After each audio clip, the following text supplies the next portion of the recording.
Welcome to the Explainer. So, you're in the market for a portable power station. You've seen all the big brands, you've seen the eye watering price tags, but what are you actually getting for all that money? Well, today we're going to cut right through all that marketing hype to figure out what specs really matter so you can pick the absolute best unit for your needs. So, here's the game plan. We'll kick things off with the core problem, then we're going to uncover what most reviews totally miss.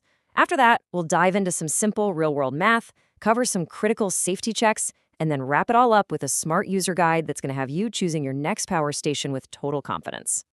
All right, first things first, the power station problem.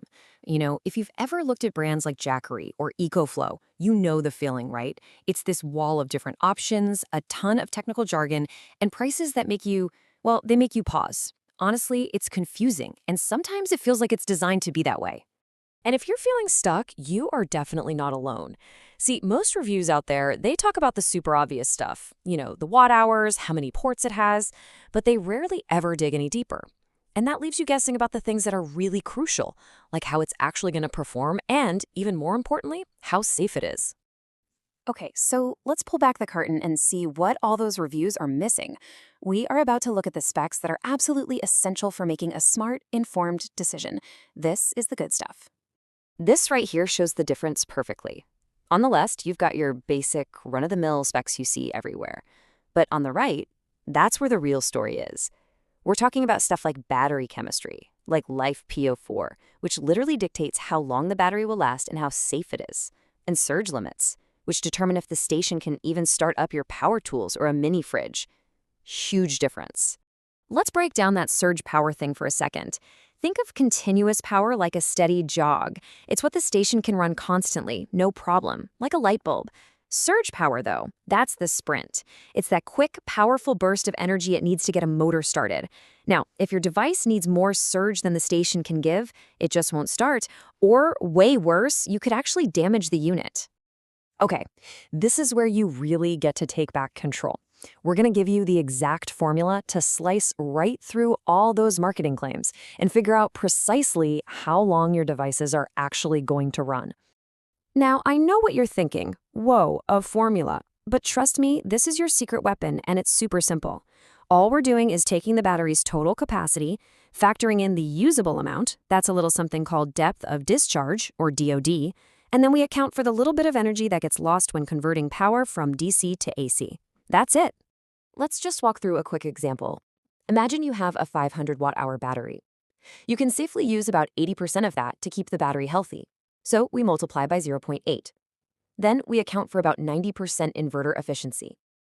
Finally, we just divide all that by the power your device uses, let's say a 50-watt fan. And boom, 7.2 hours. See? That's a pretty big difference from the 10 hours you might have guessed just by looking at the box. This is the real-world number, and knowing how to find it is basically your consumer superpower. All right, we've nailed down performance, but you know what? None of that matters if the device isn't used safely. So let's talk about how to protect your gear, your investment, and of course, yourself.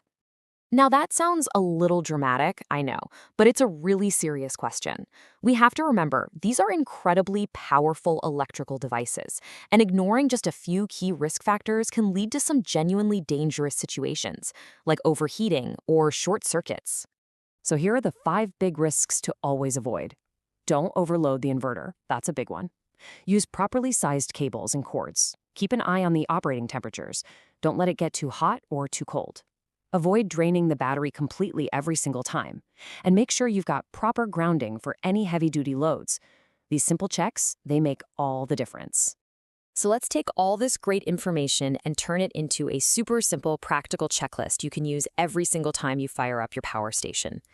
So before you even think about plugging anything in, just do these 3 things. First, give the unit a quick visual once-over. Second, calculate the total power you're going to need so you know you're not overdoing it. And third, if you're using solar, please make sure your panel is compatible with the station's input. And while you're actually using it or even just putting it away for a while, keep these next 3 things in mind. Always connect your devices safely, especially DC loads, which might need their own fuse. Keep an eye on the display for the battery level and the temperature.